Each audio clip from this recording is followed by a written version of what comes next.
The north wind had a name in this part of Wyoming territory. It was a thief. It stole the moisture from the creek bed, leaving a cracked, sun-bleached puzzle of mud. It stole the warmth from a man's bones and the hope from his heart if he let it.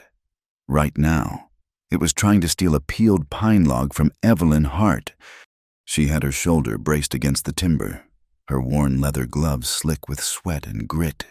At 20, Eve had the kind of lean strength that came from work, not sport. Her father had taught her that the land doesn't give. You take, you persuade it, wrestle it, and sometimes you bleed on it, and then it might yield a little. The fever had taken him in the spring, leaving her with his final, wheezed words. "Don't let them break you, Evie. Stand firm." So she stood, firm as the granite up on the ridge, with the wind trying to shove the log, and her right off the foundation stones of the cabin she was raising alone. "Not today. You devil," she muttered, her voice lost in the constant, whining roar.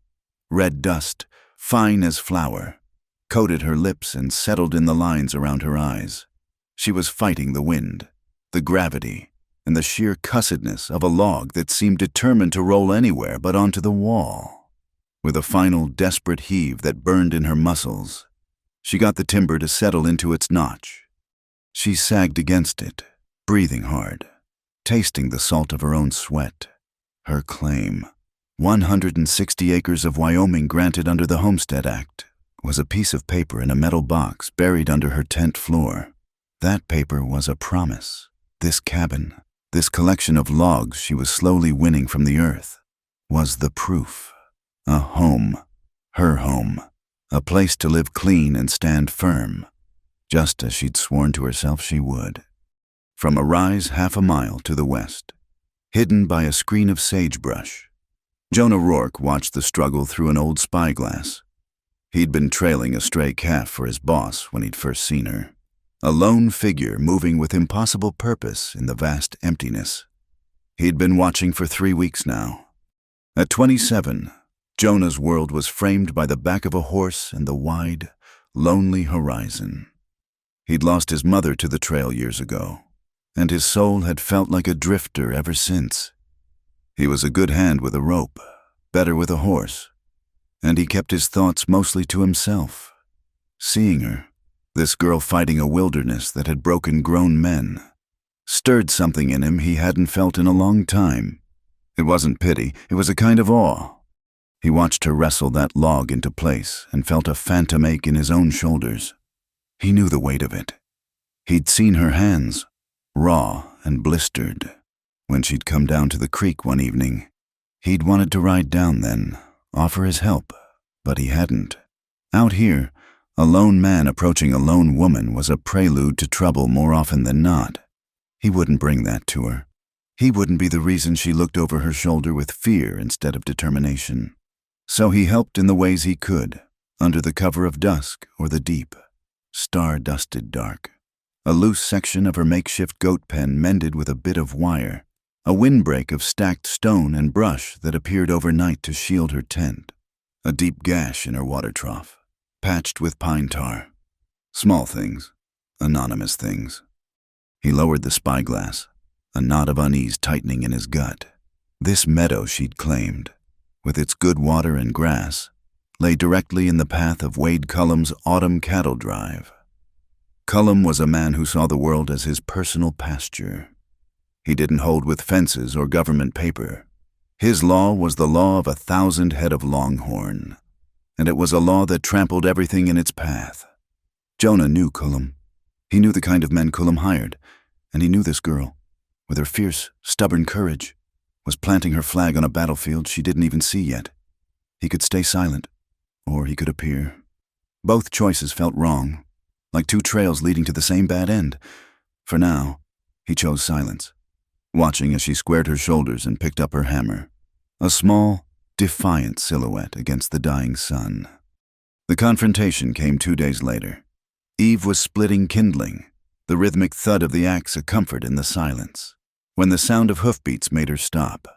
Axe held halfway in its swing. 3 men sat on their horses at the edge of her clearing. They weren't drifters. Their gear was too well kept, their horses too fine. They had the easy arrogance of men who worked for someone powerful.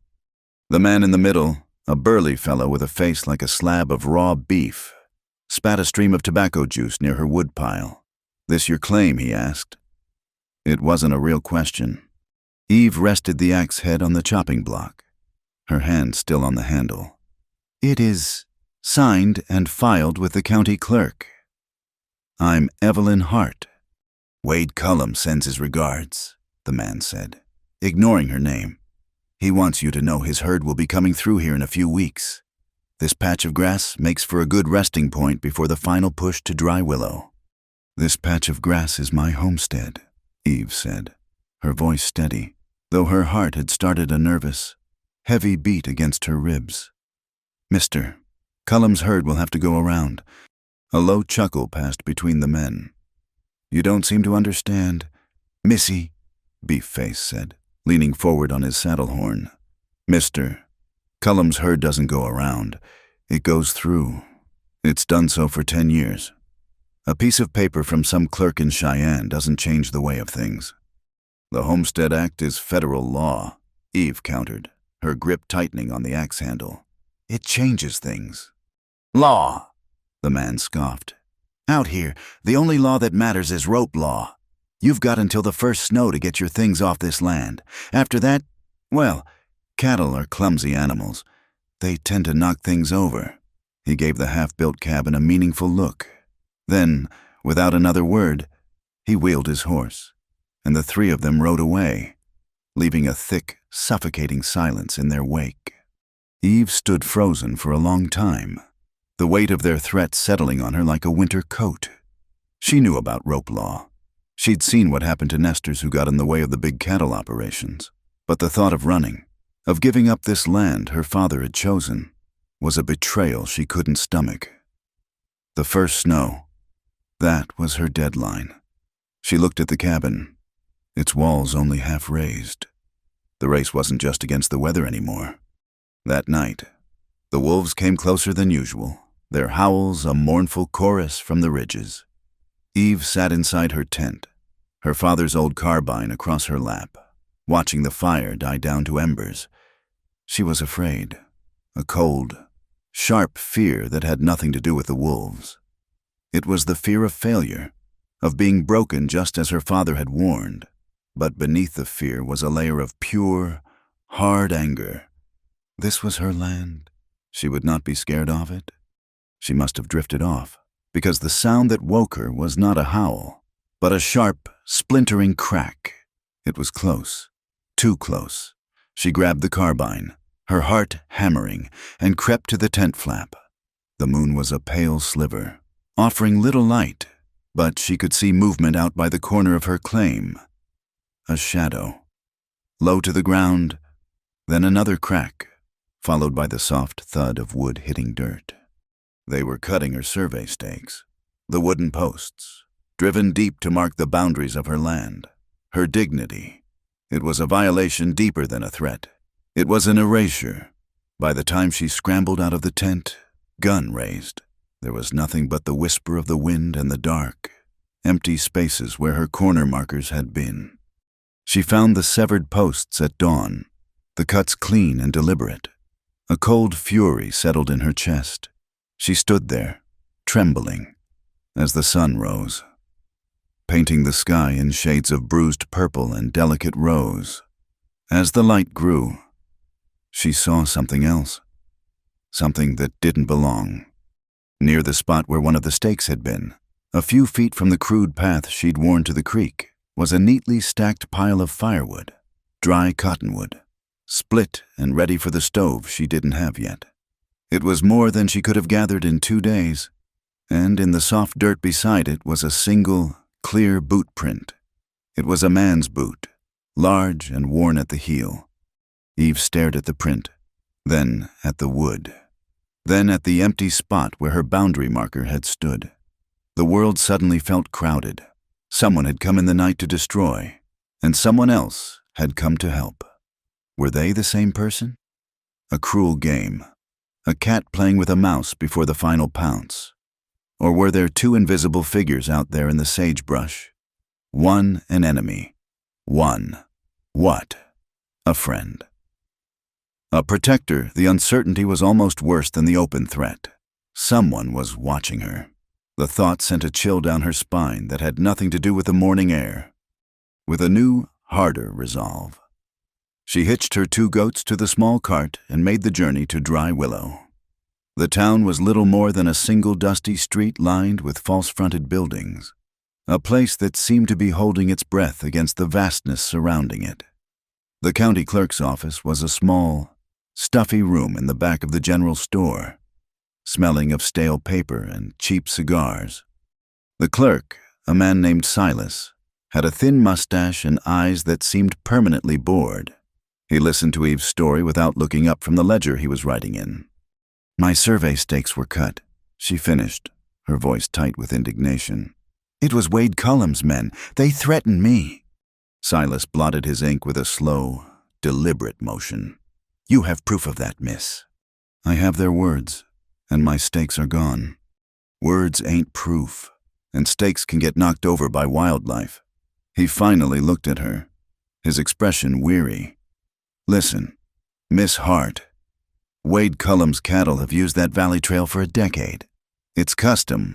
A judge isn't going to grant a complaint that interferes with the town's main source of commerce. Custom or no custom." He dipped his pen in the inkwell. "I'll file your report, but I wouldn't expect much to come of it. This is a big country. Maybe you'd be better off finding a piece of it that isn't in anybody's way." Eve walked out of the store and into the hard, bright sunlight, the clerk's dismissive words echoing in her ears. She was on her own. The law on the books was a distant, sleeping giant. The law out here was awake, and it belonged to men like Wade Cullum. She looked back toward the hills that hid her claim. Loneliness was a physical presence, a weight on her shoulders. But as she untied her goats, her father's voice came back to her. "Clear as a church bell. Stand firm." She clucked to the animals, turning the cart back toward home. The cabin wasn't finished. Winter was coming, and someone was watching. Very well, she thought, her jaw set. Let them watch. They were about to see what Evelyn Hart was made of. She was balanced on a roof beam, high enough to feel the world wobble. With the scent of pine sap sharp in her nostrils and sweat trickling a path through the dust on her temples, the hammer felt like an extension of her arm.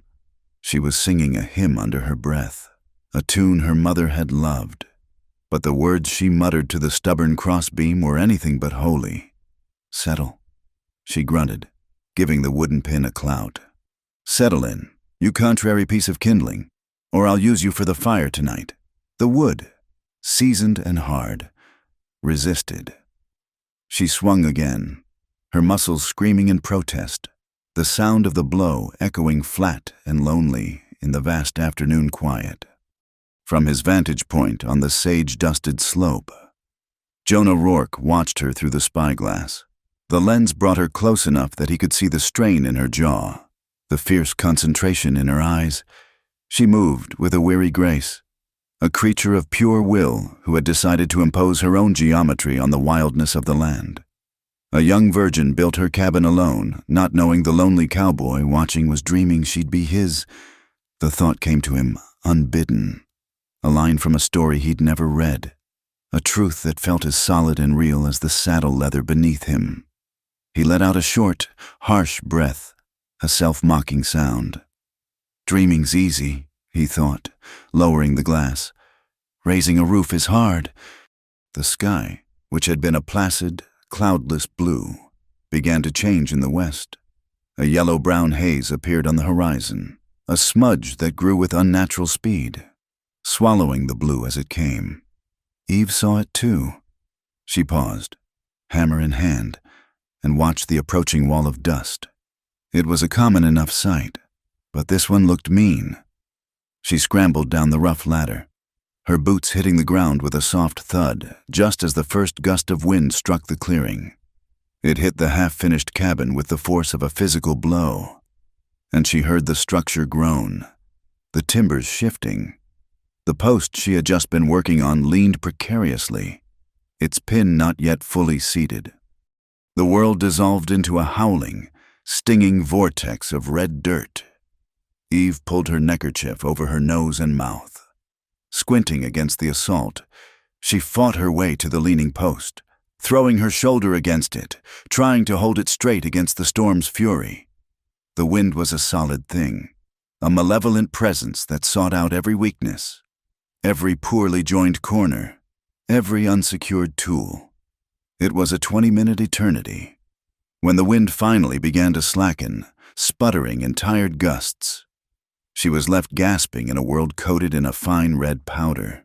The cabin still stood, but it was battered, the frame askew. Before she could even begin to assess the damage, a new sound reached her, the lowing of cattle and the crack of a whip. Through the settling dust, she saw them. Not a large herd, maybe 30 or 40 head, but they were being driven deliberately toward her property. It was 2 of Cullum's men from before, including the one with the face like beef. They were pushing the animals straight through the flimsy fence she'd built for her goats. The split rails splintered and snapped. The posts ripped from the ground. The cattle, agitated and thirsty, trampled over her small garden patch, their hooves churning the soil into a muddy ruin. A blind, hot rage surged through her. She grabbed the heavy axe from the chopping block and strode toward them, her fear burned away by fury. "Get them out," she yelled, her voice raw. "Get them off my land." Beefface just laughed. A cruel, ugly sound. "Land looks thirsty, missy. A little hoof plowing will do it good." Just as he spoke, another rider appeared, coming not from the direction of the town, but from the western hills. He rode at a steady canter, his horse a powerful buckskin that moved with fluid grace. The man was tall in the saddle, his face shadowed by the brim of his hat. As he drew closer, Eve saw that his eyes were fixed not on her, but on the cattle trampling her claim. Her hand tightened on the axe. Another one of Cullum's thugs, no doubt. But the rider didn't stop to talk. He spurred his horse into the thick of the herd, moving with a quiet confidence that was mesmerizing. He didn't shout or whip the animals. A low whistle here, a gentle pressure from his horse there, and the cattle began to turn. It was like watching a master craftsman at work. Cullum's men sat on their horses, surprised by the stranger's intervention. In less than 5 minutes, the last of the herd was moving back out through the broken fence, and the rider was herding them away from her property. He trotted his horse back to the ruined fence line and dismounted. He was younger than she had first thought, with a lean, weathered face and quiet gray eyes that seemed to hold a deep, abiding sadness. He took off his hat, running a hand through his dark hair. "Ma'am," he said, his voice a low baritone. "Apologies for the intrusion." Eve was still wary, the axe held loosely at her side. "Who are you?" she asked. Her tone clipped. "You ride with Cullum?" A flicker of something regret maybe passed through his eyes. "I don't ride with anyone. Ma'am, my name is Jonah Rourke." He gestured with his hat toward the broken fence. "This isn't right. Let me fix it for you." He didn't wait for her permission. He moved to the nearest broken post, testing its footing. He was all economy of motion, his hands strong and sure as he worked. Eve watched him, her suspicion warring with a grudging respect. He clearly knew what he was doing. He salvaged what rails he could and, using a small hand axe from his saddle, fashioned new posts from a fallen cottonwood nearby. As he worked, he showed her how to lash the rails to the posts using a knot she'd never seen before. "It's a bowline on a bight," he explained, his fingers moving deftly with the rope. "You can put a lot of strain on it, and it won't slip, but when you want to untie it, it comes free easy." He guided her hands as she tried it herself. His touch was brief and impersonal, but it sent a strange warmth through her glove. For a moment, working together in the quiet aftermath of the dust and chaos, it was easy to forget he was a stranger. They had just finished the last section when another rider approached. This time, Eve's blood ran cold. It was Wade Cullum himself. He was a man in his 50s, with a neatly trimmed beard and cold, calculating eyes. He radiated an aura of power and ownership. He reined in his horse and looked from the mended fence to Jonah, then to Eve. A slow, contemptuous smile spreading across his face. "Well, well," Cullum said, his voice smooth as poison. "Looks like the little homesteader has found herself some help." He let the word hang in the air, thick with insinuation. "Rourke, I might have known. Didn't figure you for a fence mender. Thought you had better sense than to work for squatters." Eve's head snapped toward Jonah. He'd worked for Cullum. The fragile trust she'd started to feel shattered, replaced by a bitter sense of betrayal. Jonah didn't rise to the bait. He stood his ground, his expression calm. "I work for myself now. Wade. And this lady's fence was in need of mending." Was it now? Cullum's eyes slid back to Eve, raking over her with an insulting appraisal. A woman alone out here. It's a sad thing, but to take up with the first stray drifter who comes along, it does make a man wonder about her character. A town can get the wrong idea about a woman like that. Eve felt a hot flush of shame and anger creep up her neck. He was trying to ruin her, to brand her as a loose woman in the eyes of the community, to make her life here impossible. Before she could speak, Jonah stepped forward slightly, placing himself between her and Cullum. He didn't raise his voice. He didn't reach for the pistol on his hip. "This ain't for you to decide." "Wade," he said, his voice level and clear. "And it ain't for me. This is between Miss Hart and the law. Let's talk about it Sunday. At the church, in front of Judge Boone and the whole town. You present your claim to the trail, and she'll present her claim to the land. Let the folks of Dry Willow hear both sides." It was a brilliant move, a direct challenge that Cullum couldn't easily refuse without looking like a bully who was afraid of public opinion. Cullum's eyes narrowed. He looked from Jonah's calm face to Eve's defiant one. He was about to reply when the wind shifted again. This time it wasn't laden with dust. It was a cold, sharp wind that carried the scent of pine and ice from the high country. The light began to fail, the sun hidden behind a gathering bank of slate-gray clouds. A single, hard flake of snow struck Cullum's cheek, melting instantly. Then another. He looked up at the sky, and his thin smile returned. "The snow will settle this before any judge can," he said softly. He gave Jonah a last, hard look. "You chose the wrong side. Rourke." With that, he turned his horse and rode off, his men falling in behind him. The silence that descended was heavier than before. The air was cold now, the threat of the storm palpable. Eve shivered, pulling her thin jacket tighter.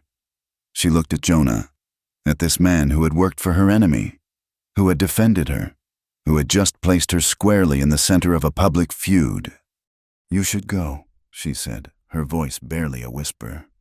He nodded, his gaze lingering on her face. "It's better for you if I'm not here when the sun goes down. But the storm, it's coming on fast."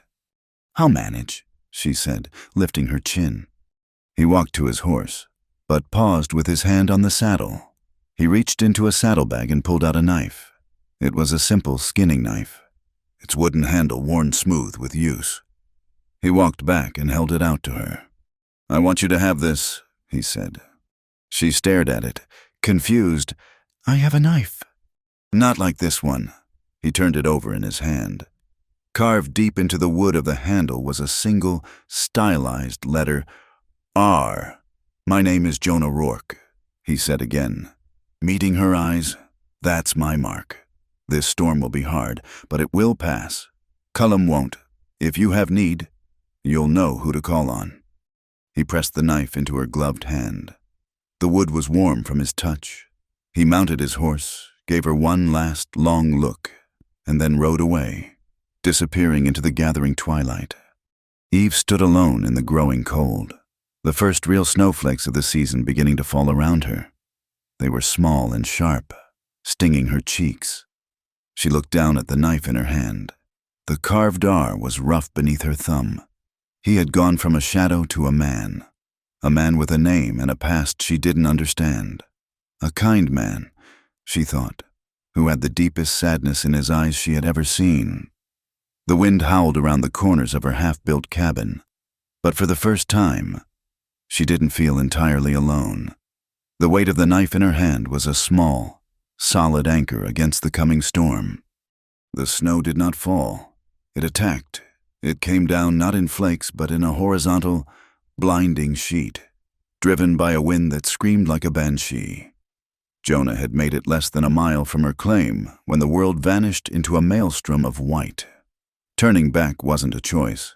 It was the only act of survival left to him. He led his horse into the meager shelter of the half-built cabin, its open doorway a gaping mouth swallowing the storm, and pulled the heavy canvas tarp he used for a bedroll across the opening. For 3 days, the world was reduced to the space between 4 drafty walls and the constant, deafening roar of the wind. By the second morning, the water trough outside was a solid block of ice. Responsibility, heavy and immediate, settled over them. They took turns melting snow in a pot over the small, precious fire. First for his horse and her goats, then for themselves. The cold was a living thing, seeping through the chinks in the logs, stealing the heat almost as fast as the fire could produce it. Eve had caught a chill during the dust storm, and the damp, relentless cold settled deep in her chest. A dry cough became a rattling, painful thing that shook her whole body. Her skin grew hot to the touch, and a feverish glaze dimmed the usual fire in her eyes. Jonah, who had seen men die of lung fever on the trail, felt a cold knot of fear tighten in his gut. He had a small pouch of herbs and roots he'd gotten from Dr. Nora Pike in Dry Willow, a precaution against the coming winter. He brewed a bitter, steaming tea from them, holding the tin cup for Eve as she drank, her hands shaking too much to hold it steady. They existed in a strange, suspended reality. The boundaries of polite distance dissolved in the face of shared necessity. They spoke to fill the howling emptiness, their voices low and intimate in the cramped space. Eve told him about her mother, a woman who believed a promise was the most sacred thing a person could make. She used to say, "Evelyn, only promise what you can do, and then do it, even if it breaks you." She looked at the unfinished walls around them. "I promised my father I'd stand firm." Jonah, in turn, told her of a childhood spent in the saddle, trailing his father's small herd from Texas to Kansas. He spoke of sleeping under the stars until they felt more like a roof than any timber ever could, and of the crushing loneliness that had settled in his bones after his mother was gone and his father sold the last of the herd. He'd been drifting ever since, looking for something he couldn't name, looking at her, seeing the fierce, fragile tenacity in her fever-bright eyes. He was afraid he was starting to find it. The fear was a new and unwelcome companion. He was a man who knew how to leave. He had no idea how to stay. On the 3rd night, a deep, rasping cough seized Eve, leaving her breathless and pale in the flickering firelight. She leaned back against a saddle, her eyes closed. "If I cough again," she wheezed, a faint, wry smile touching her lips, "don't bury me with my hammer. It's too stubborn." Jonah managed a small smile in return, carefully banking the fire with a few precious lumps of coal. "I'll bury the hammer first," he promised. The attempt at humor felt fragile, a tiny spark against a universe of cold. Later, a new sound pierced the storm's howl. It was the frantic bleating of her goats from the lean-to, followed by a low, menacing growl. Wolves, drawn by the scent of the animals, emboldened by the storm. Jonah was on his feet in an instant, grabbing her father's carbine. "Stay here," he ordered, his voice low and urgent. He pulled back the canvas door flap just enough to slip outside. The cold was a physical shock, the wind tearing the breath from his lungs. He could see them, 4 gray, ghostly shapes circling the goat pen, their eyes glowing faintly in the swirling snow. He raised the carbine, not to kill, but to warn. He fired into the air, the crack of the shot shockingly loud. Swallowed almost immediately by the wind, the shapes hesitated, then melted back into the white darkness. He stumbled back inside, covered in snow, his face numb. Eve was holding the storm lantern, her face grim. They'll be back. Yes, he agreed, reloading the rifle. My father used to say they hate anything that looks like a man's eyes watching them. She held up the lantern. The glass was clean, the flame within a steady, bright gold. We should hang this from the roof beam, on the side by the pen. It was her cabin, her lantern, but she looked at him for confirmation. They were a team. He nodded, and together they worked out how to secure it, the lantern swinging in the drafts. A single, unwavering eye of light keeping them safe from the darkness outside and the darkness within. He taught her how to load and sight the carbine, her hands surprisingly steady. In return, she took out her land patent, the paper that had started all this, and with a finger that trembled slightly, showed him the legal words, the surveyor's language that defined her piece of the world. He, who could read a landscape and the weather like a book, stumbled over the dense, formal text. She read it aloud, her voice raspy but clear, and for a little while, the law felt real and strong, a shield against the howling wilderness. The moment of crisis came near dawn on the fourth day. There was a sound unlike the wind, a sharp, groaning crack from above. A shower of snow and ice dust fell from the roof. Jonah looked up. The main crossbeam, the one Eve had been fighting with before the storm, was bowing dangerously under a massive accumulation of ice and snow. Another loud crack, and the whole roof sagged downwards. "It's going to go," Eve cried, scrambling away from the wall. There was no time for thought. Jonah grabbed a spare length of timber they'd been saving for the doorframe and wedged it under the sagging beam, straining with all his might to take the pressure. "Help me," he grunted, his muscles screaming. Eve seized another post and shoved it up alongside his, her breath coming in ragged gasps.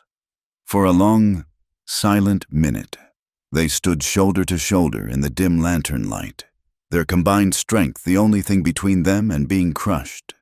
He could hear her strained breathing, see the pulse hammering in her throat. Her chapped, raw hands were only inches from his on the rough-hewn wood.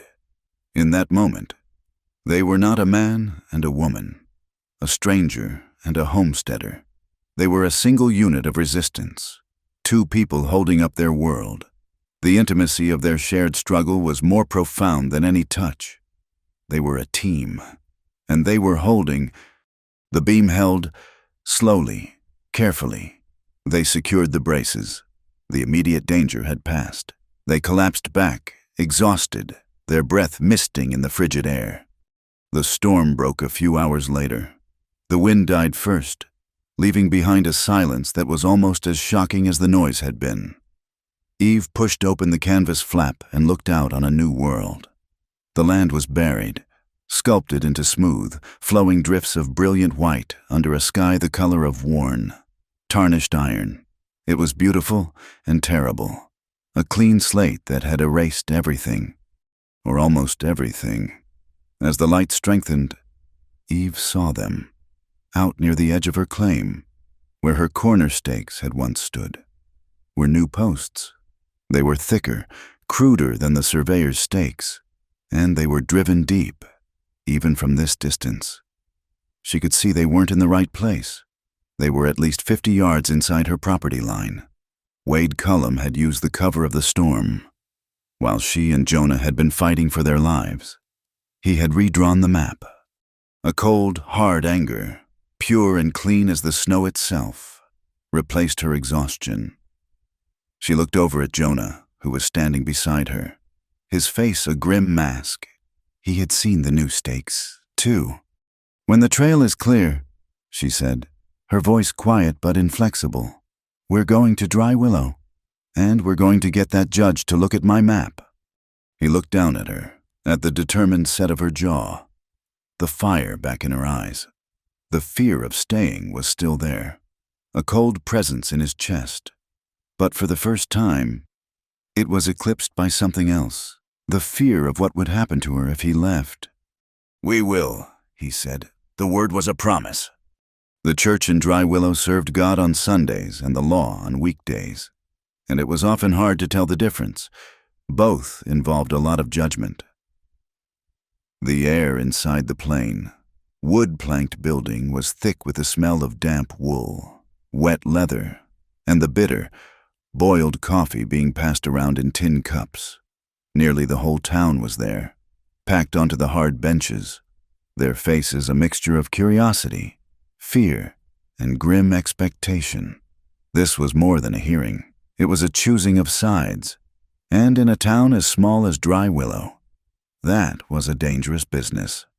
Eve and Jonah sat on the front bench to the left of the makeshift judge's table where Thaddeus Boone presided. Judge Boone was a temporary appointment, a man more comfortable with land deeds than with the hard realities of frontier justice. He looked perpetually worried, his fingers drumming a nervous rhythm on the Bible that served as his gavel block. Wade Cullum and his men occupied the right, a solid wall of quiet menace. Boone cleared his throat, the sound unnaturally loud in the tense silence. "We are gathered to hear a complaint filed by Miss Evelyn Hart concerning her homestead claim and the disagreement over the boundary with Mr. Wade Cullum's customary cattle trail." He looked out over the assembled faces, pleading for calm. "Let's conduct ourselves with Christian charity and respect for the law." Eve was called first. She stood before the table, her voice clear and steady as she presented her signed and sealed homestead patent. She unrolled the surveyor's map, the paper crisp and official, and pointed to the clear boundary lines and the location of the original corner stakes. "My father filed this claim according to the law," she said, her gaze sweeping from Boone to the faces in the crowd. "I am improving the land according to the law. My stakes were cut and moved illegally." Then it was Cullum's turn. He didn't rise. He spoke from his seat, his voice a low, reasonable rumble that held more authority than Boone's nervous pronouncements. "No one's arguing with the lady's paper," he said with a dismissive wave of his hand. "But there's a higher law out here, the law of custom. My herds have used that meadow for a decade. It's a vital resting point. My men," he gestured to two rough-looking drovers, "can attest to the traditional boundary."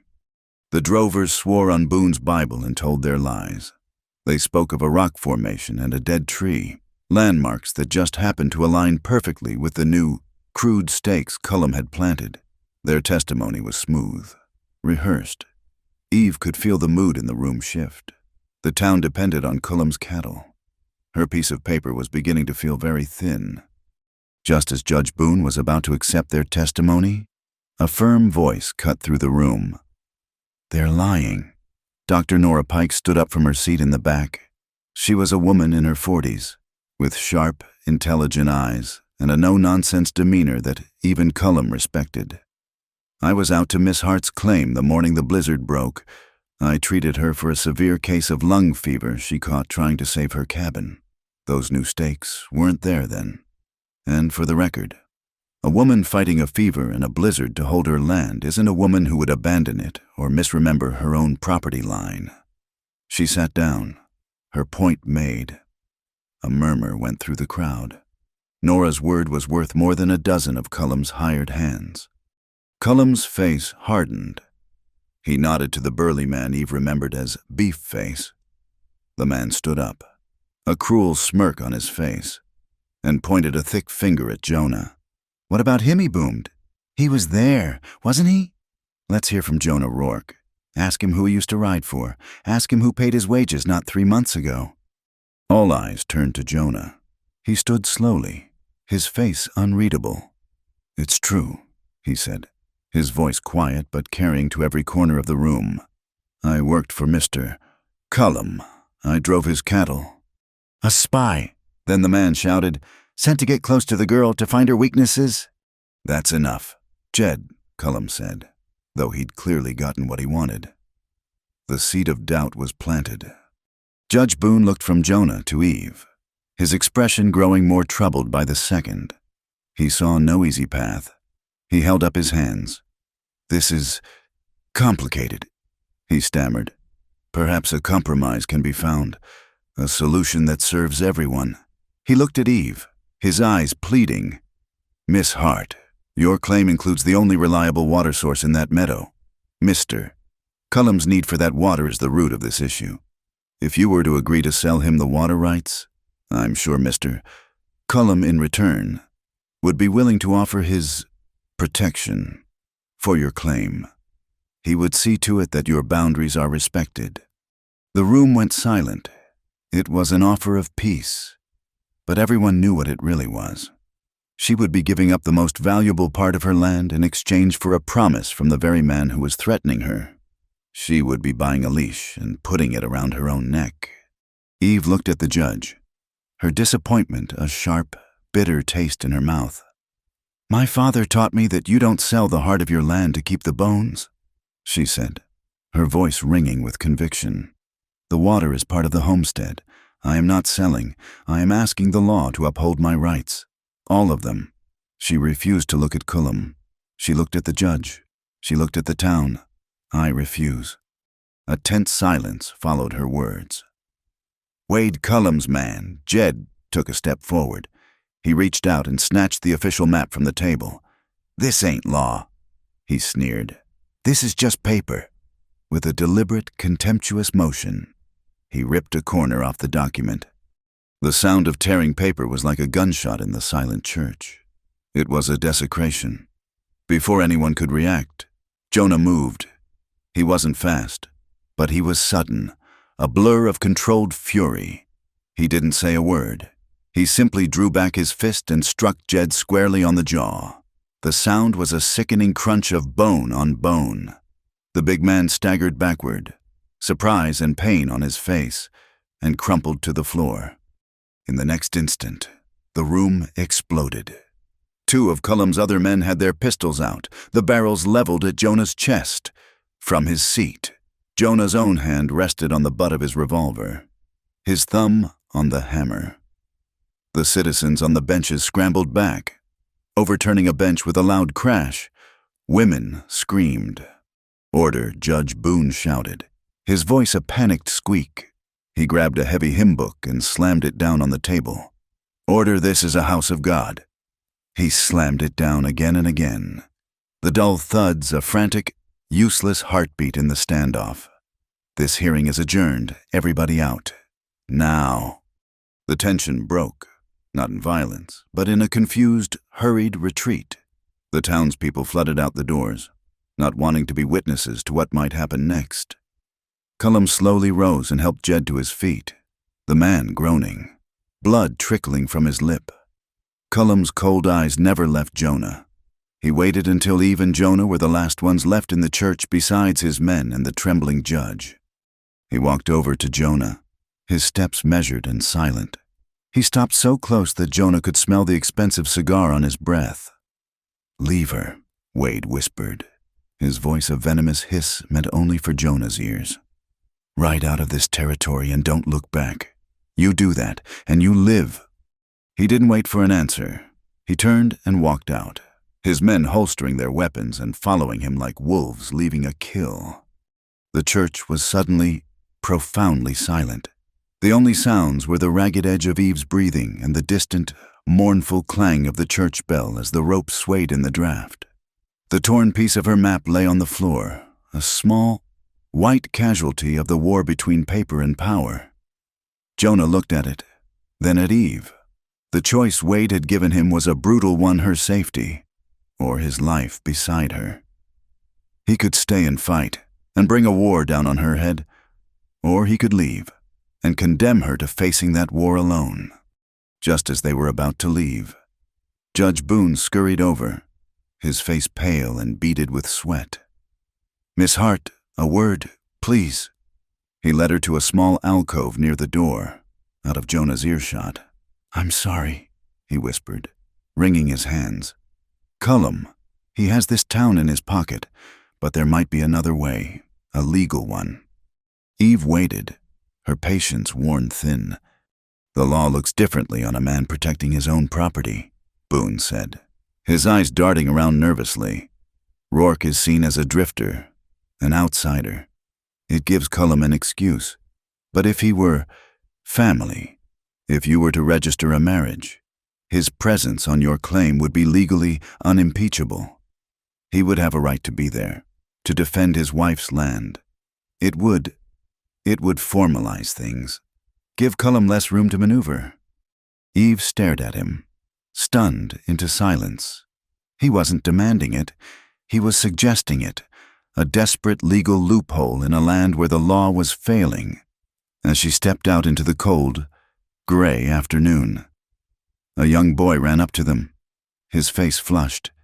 It was Teddy, the mail rider's son, Mr. Rourke, he panted. Telegram just came in.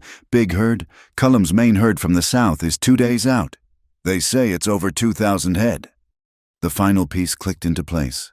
The confrontation, the threats, it was all a prelude. The real invasion was coming. Eve looked at Jonah, at the impossible choice she could see warring in his quiet, sad eyes. And now, she had a new, impossible choice of her own. A marriage of convenience to save a homestead of love. The idea was so absurd, so desperate. It felt like the last prayer of a dying man. It started as a low, persistent hum on the edge of hearing. A vibration felt more in the bones than in the ears. Then it became a rumble. The sound of distant thunder on a clear day. Finally, the horizon itself began to move. A brown-black cloud rose from the earth. Not a dust storm, but a storm of living things, a tide of horn and hide and hooves that was coming to drown her world.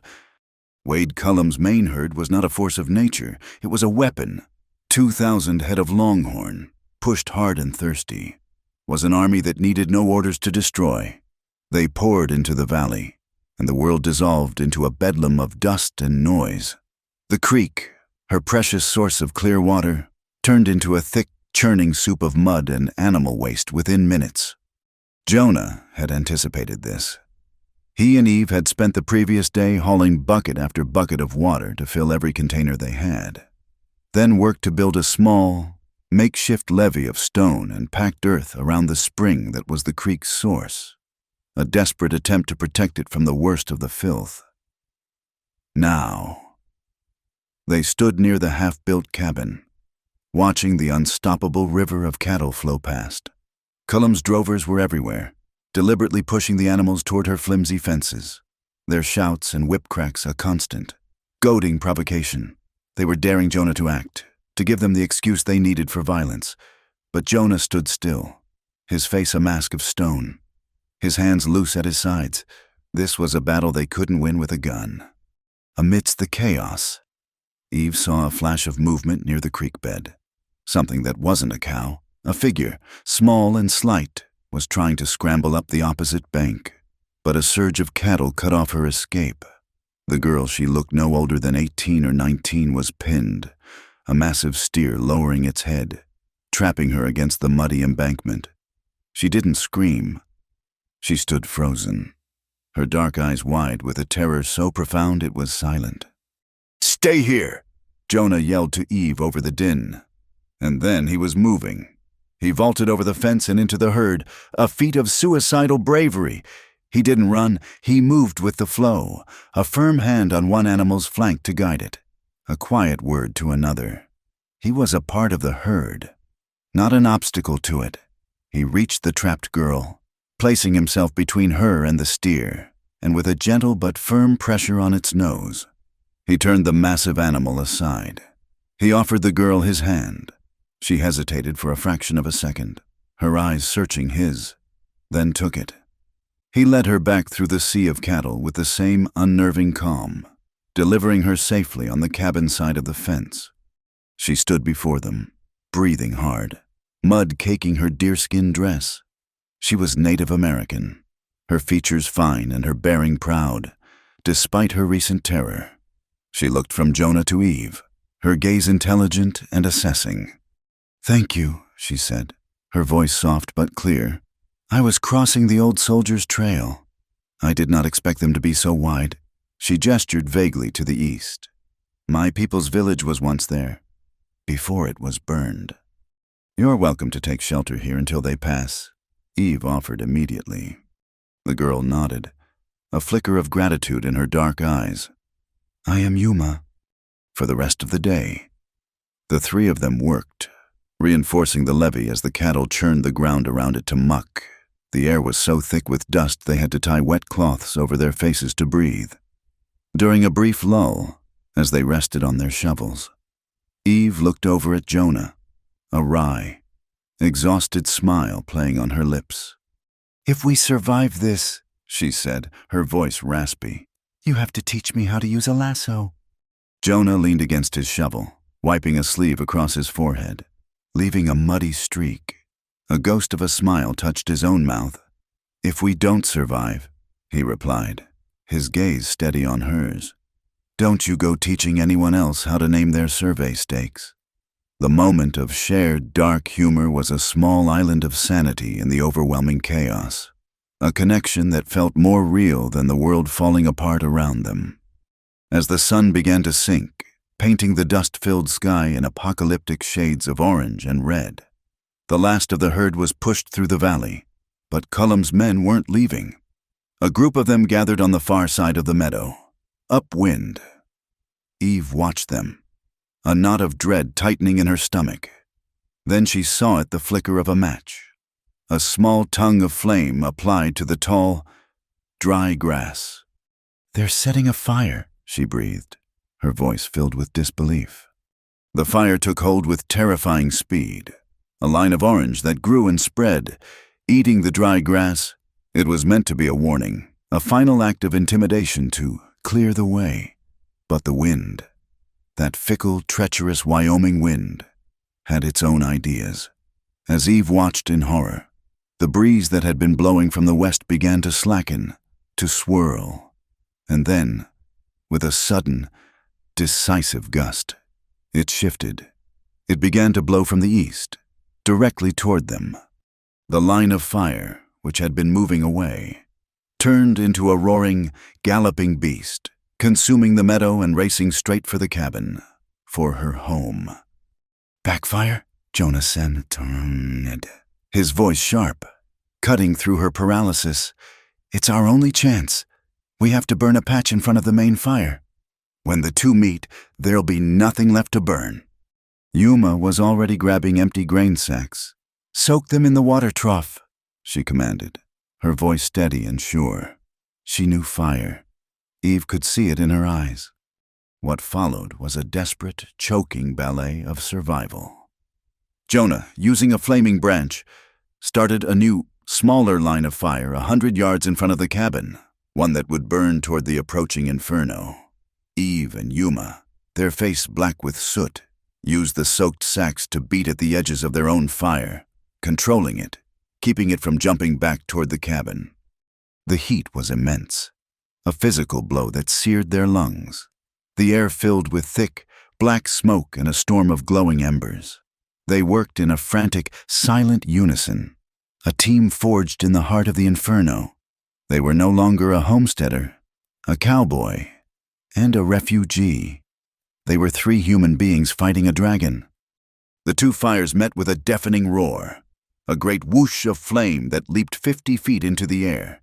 For a terrifying moment, Eve was sure they had failed, that the fire would leap over their firebreak and consume everything. But Jonah's calculation had been perfect. The monster, starved of fuel, began to die. The roaring subsided to a crackle, the wall of flame to a creeping line of orange that flickered out against the blackened, barren earth they had created. They had done it. They had saved the homestead. They stood together in the smoldering, hellish landscape, leaning on their tools, gasping for air in the smoky twilight. The cabin stood behind them, untouched, a sanctuary in a field of black ash. Jonah staggered slightly, putting a hand against a fence post to steady himself. "Jonah," Eve said, rushing to his side. He had a long, angry red welt along his forearm where an ember had landed and burned through his sleeve. As she reached for him, he swayed, and she saw the dark stain spreading across the back of his shoulder.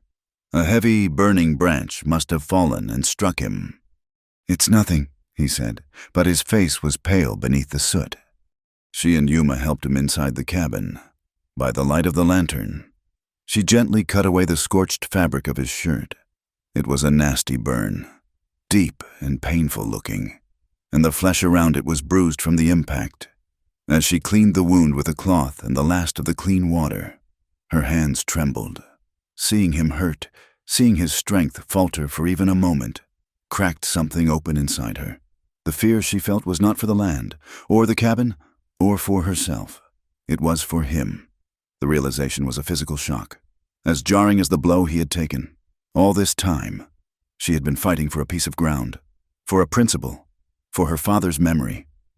Now, she understood she was fighting for a future she hadn't even dared to imagine, a future with this quiet, sad-eyed man at its center. The thought was terrifying and beautiful. As she finished tying a bandage, Yuma, who had been standing the watch at the doorway, turned to them. Her face was grim in the lantern light. "They are not gone," she said softly. "Cullum's men, I saw them. They are gathering in the dry gulch to the west, with rifles." She met Jonah's eyes, her own filled with a certainty that chilled Eve to the bone. "They are waiting for the dark. It is an ambush." The silence that followed the fire was a living thing, deeper and more profound than the howling of the wind or the roar of the flames. Night fell on a blackened world, the air still thick with the metallic, sharp scent of smoke and ash. Inside the cabin, the lantern cast a warm, golden glow on a scene of weary survival. A section of the roof was charred, patched temporarily with a spare piece of canvas that fluttered in the draft. The three of them sat on ammunition crates and an overturned bucket, sharing a pot of beans, passing a single spoon between them. The simple act of eating felt like a sacrament. Yuma was the first to break the quiet. She had been staring out the open doorway into the deep, moonless dark. "He gave you a choice today," she said, her gaze shifting to Eve. "The cattle, the fire. He wanted to see if you would run." She looked at Jonah, then back to Eve. "He gives you another choice now. You could leave tonight, slip away in the dark. He would not follow. He would have his land, and he would call it a victory. You would be safe." Eve looked down at the tin plate in her lap. The thought of running was a sour, bitter taste in her mouth. And the other choice.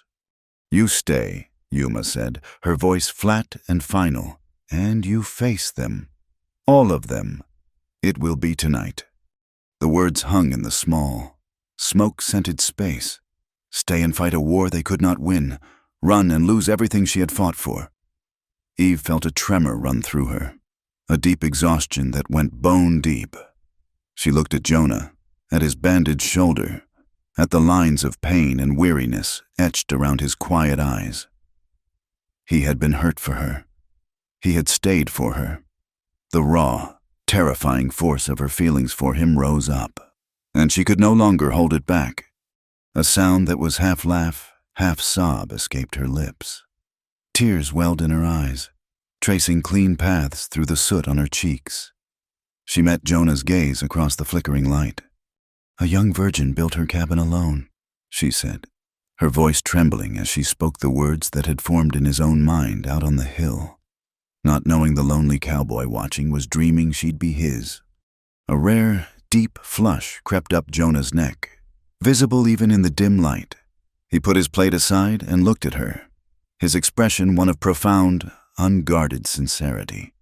The sadness in his eyes was still there, but it was joined by something new, something raw and vulnerable. "I wasn't dreaming she'd be mine, Eve," he said, his voice low and rough with emotion. "I was dreaming of being with you." The simple correction, the shift from possession to partnership, undid her. He was not a man who wanted to own her spirit, but one who wanted to stand beside it. The weight of the last few months, the loneliness, the fear, the struggle seemed to lift, replaced by a feeling so powerful it left her breathless. He closed the small distance between them. He gently cupped her face in his calloused, smoke-stained hands, his thumbs wiping away her tears, and then he kissed her. It was not a kiss of passion or hunger, but of recognition. It was a soft, tender press of lips that tasted of smoke and dust and a promise to stay. It was the quiet end of one fight and the silent beginning of another. When he drew back, they simply looked at each other. The truth of what they were to one another finally spoken. Finally real. Under the fragile shelter of a roof that had survived the flames. "They're coming," Yuma whispered from the doorway. The spell was broken.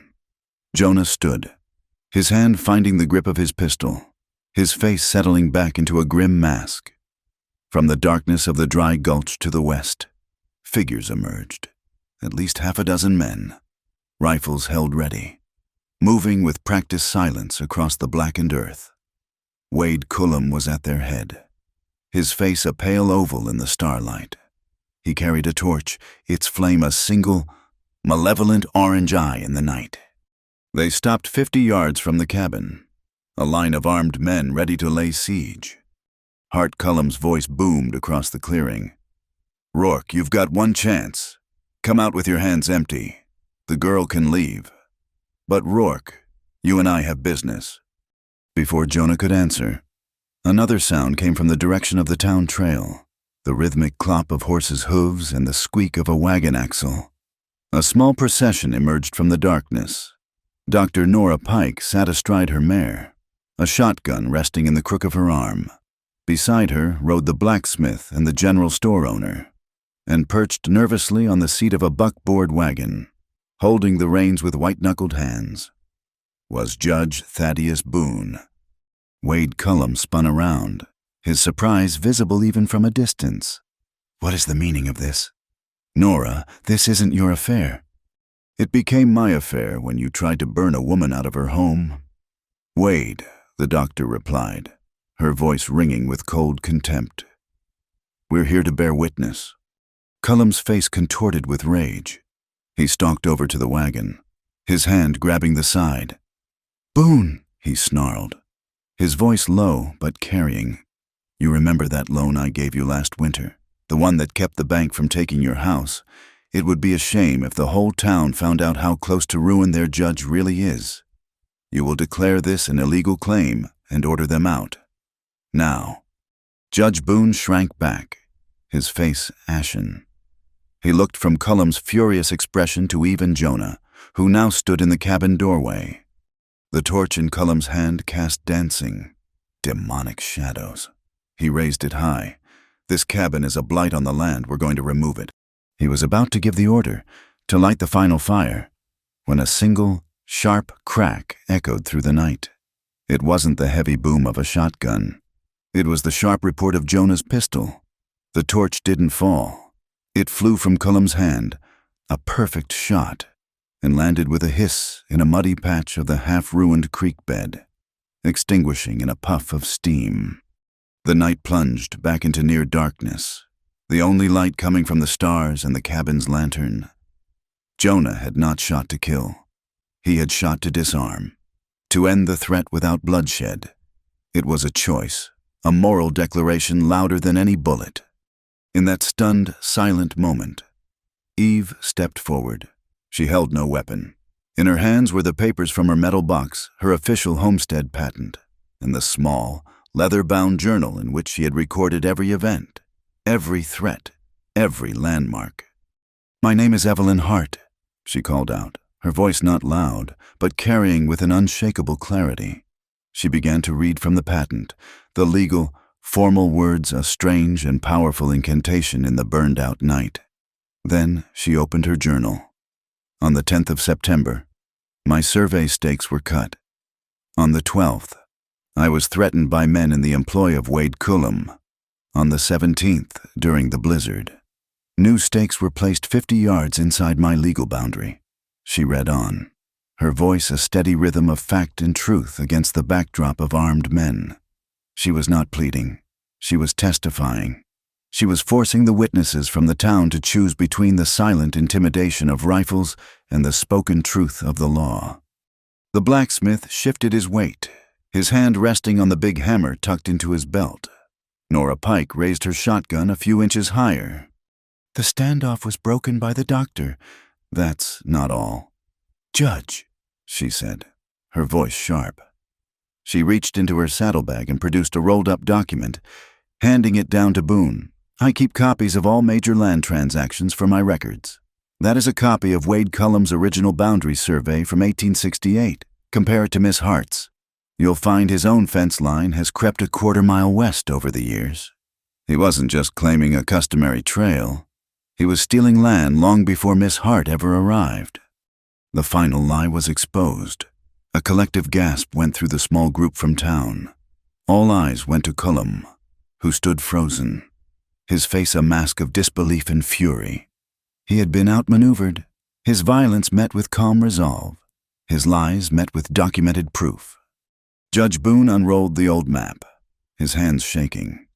He looked from it to Eve's patent, then to Wade Cullum's face, and, for the first time, a flicker of judicial steel appeared in the man's frightened eyes. He cleared his throat. "Wade Cullum," he said, his voice trembling but firm, "you and your men will disperse. I am signing a temporary order of protection for Miss Evelyn Hart and her homestead. Any further attempts to intimidate or trespass will be met with the full force of the law." Wade stared at him, then at Jonah, then at Eve. His power had evaporated. He had lost. Not to a gun, but to a woman's courage and a doctor's foresight. He turned without a word, a promise of future vengeance in the rigid set of his shoulders, and melted back into the night, his men trailing behind him like beaten dogs. The night was quiet again. Judge Boone, with a shaking hand, signed the paper Nora had prepared and handed it to Eve. He wouldn't meet her eyes. Then he and the other men from town turned and began the slow journey back, their silent testimony given. Only Nora remained. "You did well, child," she said, looking from Eve to Jonah. "Both of you?" She nodded once, then turned her horse and followed the others, leaving them alone in the quiet dark, under a smoke-stained roof that was, for the first time, truly their own. Spring came to Wyoming not as a gentle thaw, but as a reluctant surrender. The snow receded in dirty patches, and the blackened earth from the fire began to show the first, tentative shoots of green. The rains came, soft and steady, washing the ash from the air and turning the meadow into a sea of mud and promise. Life was returning. A new surveyor came out from Cheyenne, a man with steel-rimmed glasses and no fear of Wade Cullum, and officially replanted the corner stakes. The lines he drew were clear and final, matching Eve's patent exactly. Inside those lines, a new kind of life was taking root. Eve, Jonah, and Yuma worked from sunup to sundown, turning the soil, planting neat rows of corn and beans. Yuma, who knew the land's secret rhythms, showed Eve how to read the clouds and which plants would hold the soil best against the wind. They worked not as a homesteader and her helpers, but as partners. Their shared labor a quiet conversation that built more than a farm. It built a family. In the evenings, Eve began a new journal, this one dedicated to the water.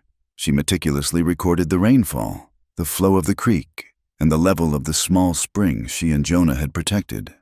She discovered a pattern, a slow, steady seepage, even on the driest days, and realized there was an underground aquifer, a hidden reservoir of life that made her claim even more precious. Jonah, meanwhile, began to mend fences with the town. He started by teaching Teddy, the mail boy, and a few of the other town children how to properly sit a horse, how to use gentle hands instead of a harsh bit. His quiet patience and deep knowledge of the animals won over the children, and through them, their wary parents. He was no longer the outsider, the drifter. He was becoming a part of the community's fabric. But while new life was growing in the meadow, the old power was dying a slow, ugly death in Dry Willow. The official investigation into Wade Cullum had begun.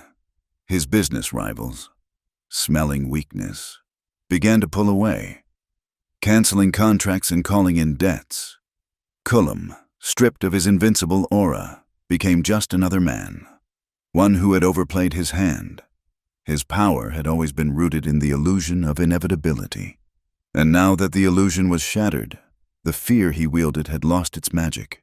A desperate man is a dangerous one, and Wade Cullum was cornered. The final, violent spasm was yet to come. It happened on a crisp spring afternoon. Teddy was making his rounds on his pony, a mailbag slung over his shoulder, when Cullum and his man Jed rode out from a stand of aspens and blocked the trail. There were no threats, no raised voices. They simply took the boy's reins, lifted him from his saddle, and rode off with him, leaving the terrified pony behind. The news reached the homestead an hour later, carried by a frantic blacksmith. Cullum had sent a message to Judge Boone the boy would be returned safely in exchange for the original homestead patent and the signed court order protecting Eve's land. He wanted every piece of paper that gave her a legal claim. He wanted to erase her from the map. The entire town was drawn into the choice. This was no longer about a disputed boundary. It was about a child. The men gathered in front of the general store, their faces grim, a posse forming out of fear and fury. But Jonah stopped them. "Guns are what he wants," he said, his voice low and firm. "It's the only way he can turn this back into a fight he thinks he can win. We have to give him a different kind of fight." The confrontation took place at the old wooden bridge that crossed the creek a mile from town. It was the only way back to Cullum's ranch. He was there, waiting, holding Teddy's hand in a grip that was meant to look paternal but was as strong as a shackle. The boy was pale, but his chin was up, trying to be brave.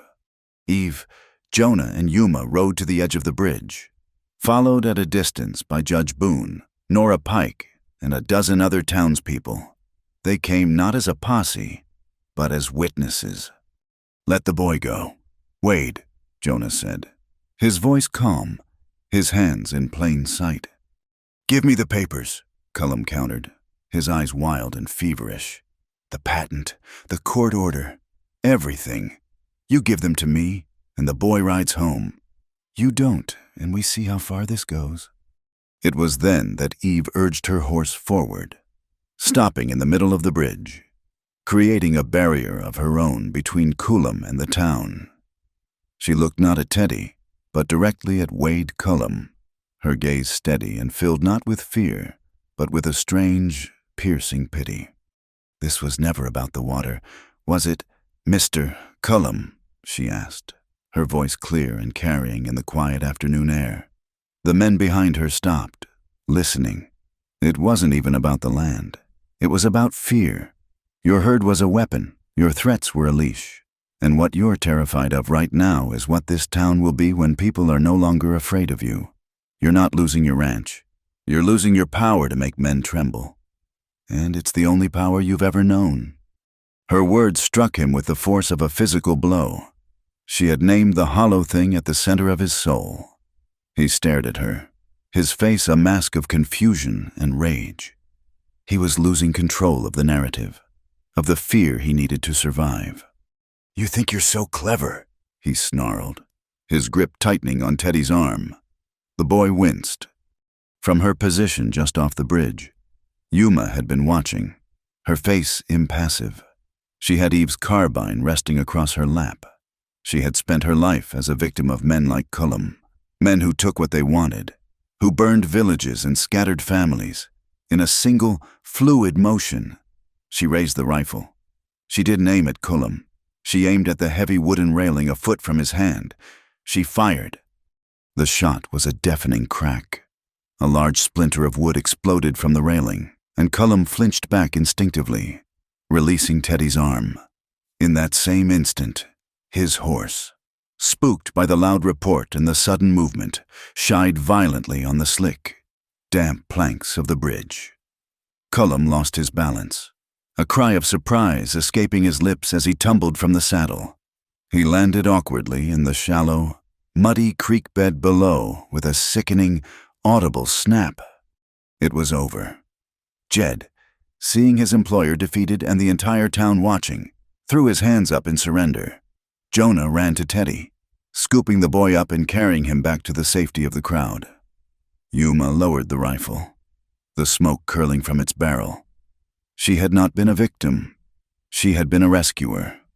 Wade Cullum lay in the mud, cradling his right arm, his face contorted in agony.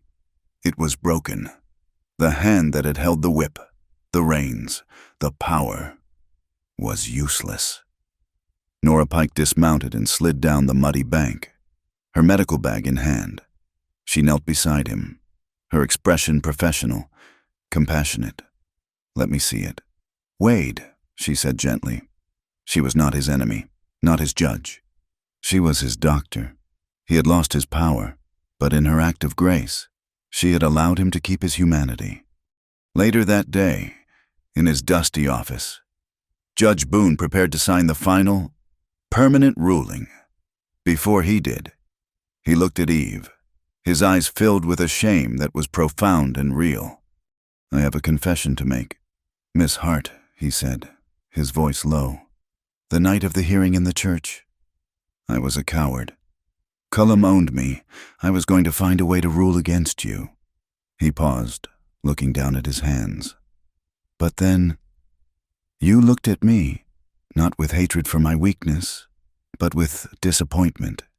You treated me like a man who could still do the right thing, in your own way. You forgave me before I had even earned it." He picked up the pen. "That's why I'm signing this. Not just because of the law, but because you showed me what it means to be a decent human being." He signed his name with a firm, steady hand. The land was hers. The fight was won. As they rode back to the homestead, the sun was setting, bathing the valley in a soft, golden light. The new grass on the burned patch of meadow was a vibrant, impossible green. Jonah looked over at Eve, at the quiet strength in her profile, and then at Yuma, riding tall and straight beside him. He thought of the town that had finally stood up, of the judge who had found his courage, of the child who was safe. A feeling, light and unfamiliar, bubbled up from deep inside him. It was a laugh, not a chuckle, but a real, free, unburdened laugh that echoed in the peaceful evening air, for the first time in as long as he could remember. Jonah Rourke felt like he was home. The first harvest came in on a wave of gold and green. The corn stood tall, its tassels heavy with silk, and the scent of the ripe stalks mingled with the rich, clean smell of rain-damp earth. The land, which had once been a battleground of dust and ash, was now a testament to their shared labor. The cabin, once a solitary fortress against the world, was complete, with a sturdy roof, a proper door, and a wide porch that seemed to invite the horizon to sit for a spell. It had become a place of rest. Travelers on the trail to Cheyenne, hearing the story of the homestead that had stood against fire and fury, would often stop. Nora Pike had jokingly started calling it Eve's Tea Station, and the name stuck. There was always a pot of coffee on the stove and a bucket of cool, clean water from the spring for anyone, man or beast, who was weary. The cabin was no longer just a claim. It was a landmark, a small point of light and welcome in the vast, indifferent landscape. Yuma had stayed. The small herd of goats had grown under her watchful eye, and she had become the homestead's resident expert on the language of the wind and the secrets of the soil. The town children, led by Teddy, would often ride out to the cabin, and she would teach them how to find north by the moss on the trees and how to know a storm was coming by the behavior of the birds. She was no longer a displaced person. She was a teacher, a woman of knowledge, rooted in a place that had become her own. One evening, as the sun was setting, casting long, peaceful shadows across the meadow, Jonah found Eve sitting on the porch steps, an old, splintered piece of wood in her lap. It was the top of one of the original survey stakes, the ones Cullum's men had cut down what felt like a lifetime ago. She had found it half buried in the mud after the spring thaw and had kept it. "Thinking about how it all started?" he asked, sitting down beside her. She ran her thumb over the rough, weathered wood. "I was thinking about how I was so determined to do it all alone," she said softly. "I thought that was what it meant to be strong, to not need anyone."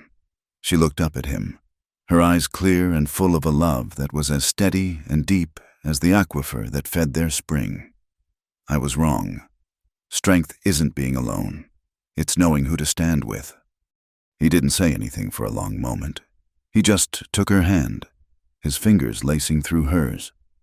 I wasn't looking for a place to stop. Eve, he said, his voice thick with a lifetime of wandering. Until I saw you, you weren't just building a cabin. You were building a reason to stay. He squeezed her hand.